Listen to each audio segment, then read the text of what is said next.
নমস্কার বন্ধুরা, আমার আরও একটি নতুন ব্লগে জানাই আপনাদের সবাইকে অনেক অনেক স্বাগত। আজকে আমি কিছু গাছের চারা শেয়ার করব, যেগুলো আমার হাজব্যান্ড এনেছে আমার জন্য। ডিউটির ওখান থেকে আনে প্রতিবারই, যখনই কিছু বলি নিয়ে আসে মোটামুটি। এটা সেই জায়গাটা যেটা মেকওভার করেছিলাম, সেটা একটু দেখালাম। তো সেইগুলো আমি শেয়ার করব। এখানটাতে জবা গাছগুলো এভাবে রেখেছি। সব জবা গাছগুলো ভালো রোদ্দুর পাবে, আর বেশ ভালো কিন্তু এখন ফুল আসা শুরু হয়েছে।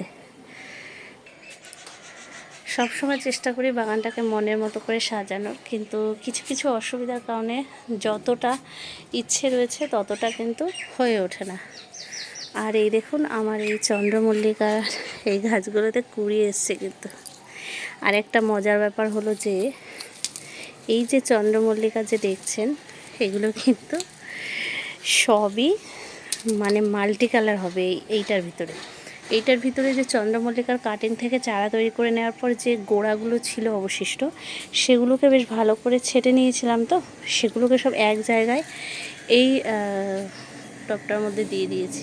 তো এখানে যখন ফুল ফুটবে না, সব একসাথে বিভিন্ন রকম কালার, দারুণ লাগবে। এবারও একটা ওভাবে তৈরি করে রাখবো ভাবছি, কারণ এগুলো সব আমার আগের বছরের, আমি এবার আর কিনিনি। তো যে গাছগুলো দেখাবো ভাবছি, এই যে গাছগুলো, তো এখন বার করবো না, এইভাবে আপনাদের দেখাচ্ছি। এইটা খুব সম্ভবত একটা ড্রেসিনার একটা প্রজাতি এটা। আর এই গাছটা না আমার একজনের বাড়িতে দেখে খুব ভালো লেগেছিল এই গাছটা। তো এই গাছটা আমার জন্য কলম তৈরি করে আর কি নিয়ে এসছে।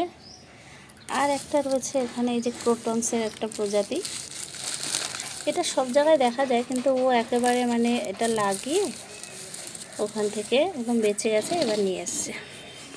তো এই হচ্ছে এনেছে। আর একটা দুটো ছিল, সেগুলো নিচে ওগুলো রিপোর্ট হয়ে গেছে। আর এটা হচ্ছে যে চাইনিজ যে রঙ্গন আছে না, পিঙ্ক কালারের, সেটা।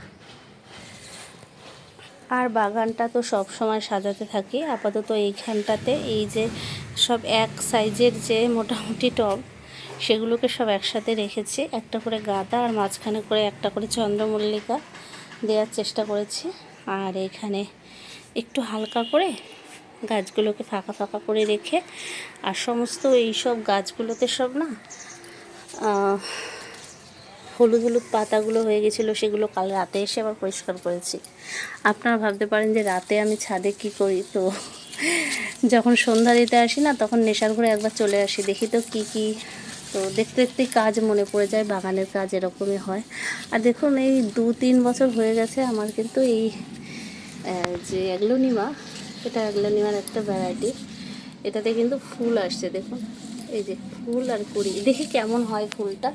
তো ফুলটা আমি দেখার পরে তারপর কেটে দেবো, না হলে গাছের গ্রোথ নষ্ট হয়ে যায়, আমি শুনেছি। আর একটা অ্যাগলোনিমা, এটা দুটো একই বয়সের।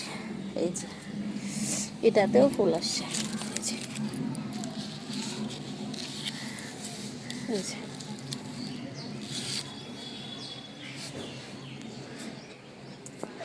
আর এই যে স্ট্যান্ডটা, এটা নিচের দিকে ছিল, এই স্ট্যান্ডটা এবার এমনভাবে রেখেছি যাতে স্ট্যান্ডটা পড়ে না যায়।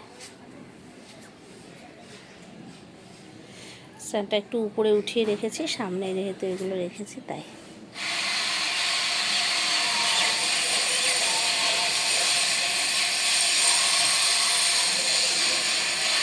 তো আজকে মোটামুটি ভিডিওটা এইটুকুই থাক, আবারও অন্য দিন শেয়ার করব।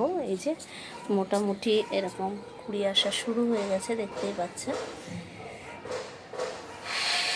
এই যে কুড়ি আসা শুরু হয়ে গেছে, ফুল ফুটবে, অবশ্যই শেয়ার করব আপনাদের সাথে।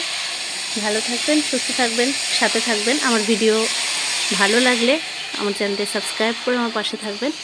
আজকের মতো ভিডিওটি এখানেই শেষ করছি। টাটা বন্ধুরা।